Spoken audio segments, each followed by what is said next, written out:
Hey everybody, quick episode of TJ's Garage. Today we're working on a 1989 Yamaha G2 golf cart.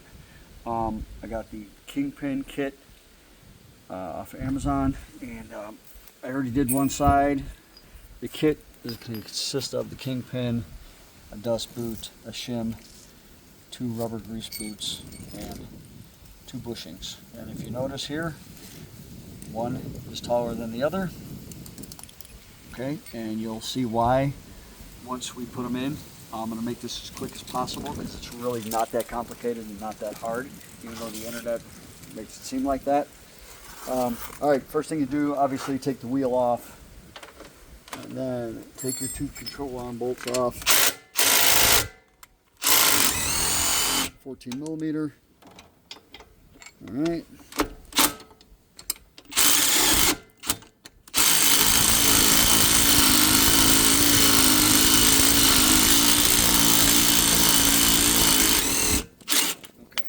So the other side had way more play than this side does, but obviously you're going to do both.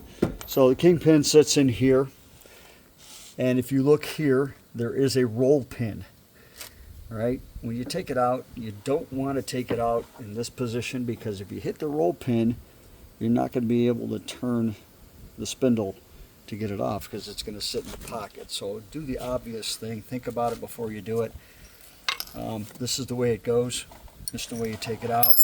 Use a punch. If you have a roll pin punch, that works great too. We're going to give it a couple whacks, free it up, and then it should come right out, just like that. You can see it starting to move, okay? And it is a roll pin, so there's tension on it. These are reusable. The new kit does not come with them, and this is what it looks like. It's a roll pin. It's a tension pin, holds everything in place, okay? Next thing you're going to do, take the old dust boot off the top and just chip it off, because realistically you're not going to use it anymore. Okay, now that the roll pin is out, your Kingpin is going to come right out. So you can just hit it straight down, or you can hit it whatever's easiest. Okay, and again, I'm going to take a punch and send it through. Right, you know what? Let's go to the bottom. Easier. Gonna punch upside down and send it through the bottom. Okay. Once your Kingpin is out, that's what you're looking at. It's not really worn, but if you're going to do them both at the same time. When you take it off, here's the shim that they show you in the new kit. Okay, here's the old grease boot, and if you look at the spindle, this is the other one. Just when you take it off, remember how everything goes, so when you put it back on, you won't have any issues. Alright, now put that aside. As far as the bushings go, here's the top one. It's made out of plastic. Great, but we're done with it. Let's take them out. Chip them out, however you can get them out.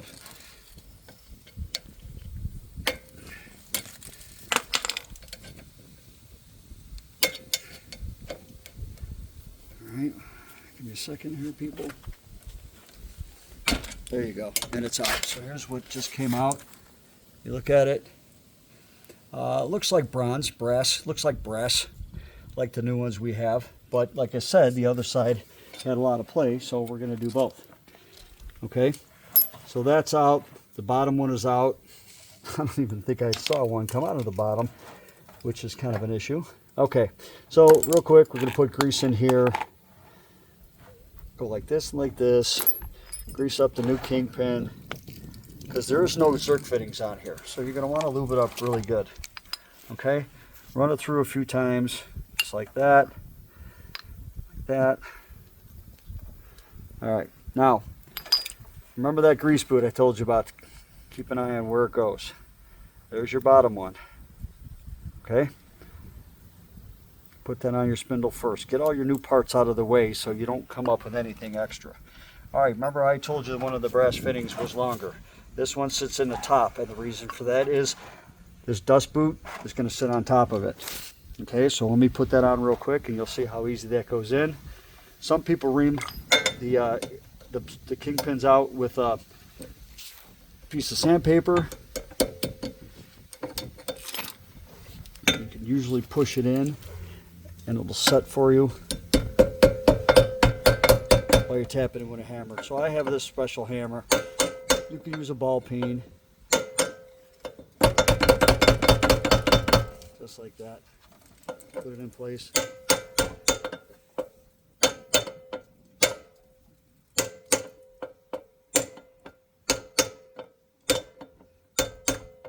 Make sure it's even on the top so you know it's set correctly. Okay. There you go. You're in. If you look underneath, you can see the flange is set flush. Okay, there's your top. All right, now you take your bottom. Here's your bottom spindle. And don't forget this kingpin, the roll pin, you have to align with the top. So when you put this roll pin in, make sure it's aligned at the top. This is the bottom, it's the beveled portion, okay? And remember, this is your shim, which went in the top. So when you put this in, after you put your bottom washer in, you'll see how it sits. So the other brass fitting we had, which is right here, this goes in like this. One goes in from the top, one goes in from the bottom. Obviously, because of the lip, it has to sit in the pocket. Very simple. And again, you could use a ball peen hammer for both of them. I just happen to have this fancy little hammer, so use what you got. All right, that's in. Now, remember your dust boot goes in the bottom, okay, like this. Your shim goes in the top, like this. You're going to tap that in. Make sure it's aligned with the top so you can get your kingpin in. And again, you're going to align the top of your kingpin hole with the hole where you took your kingpin out. So, once you got this aligned with a screwdriver, your shim is aligned and everything's straight. Straighten it out.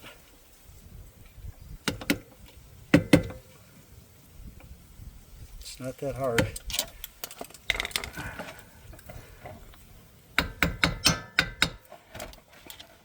And all we're doing right now is just trying to align that washer. There you go. All right, so now here's your kingpin roll pin. Send this through once it's aligned a little better. There you go. All right, so you're going to line up this hole with your roll pin. Make sure the washer stays in. Send it through. The hole should line up. If you want to know for sure, take your punch. Just keep tapping until you see daylight through the roll pin hole, which we almost have. One more tap should do it. One more. Okay, there you go. Here's your roll pin. You don't really have to do anything special to that. Send it back through. If you sense any resistance, give it another tap. Because you're not aligned.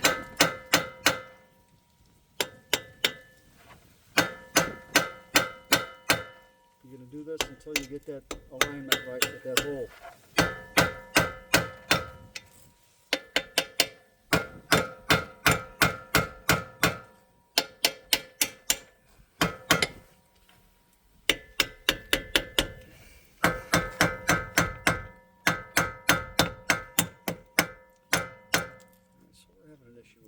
Obviously. So what we'll do is we'll take it out, see if we have an alignment issue with the roll pin. Check the daylight spot again. All right, we're missing. We got to go a little bit further down.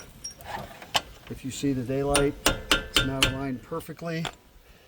A little more. And a little more. There we go. Okay. Got your roll pin again. Send it through. Make sure it's flush with your spindle.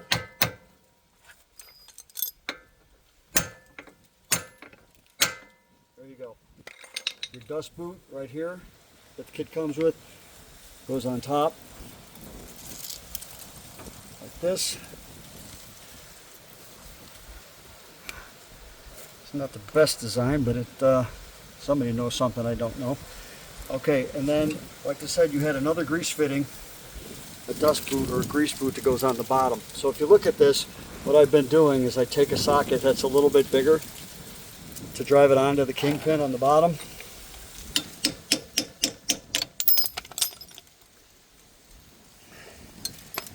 And work on the other side. Let's try it one more time. Just like that, okay?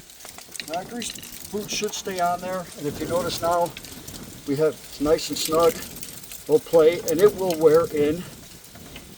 Now the other thing I did was, because there's no way to keep that rubber boot from coming off, you could take your shim, put it on here, and you can run a cotter pin through here, and that'll keep the boot from coming off. Okay, so your assembly is just reverse of what you did. 14 millimeters on top and the bottom.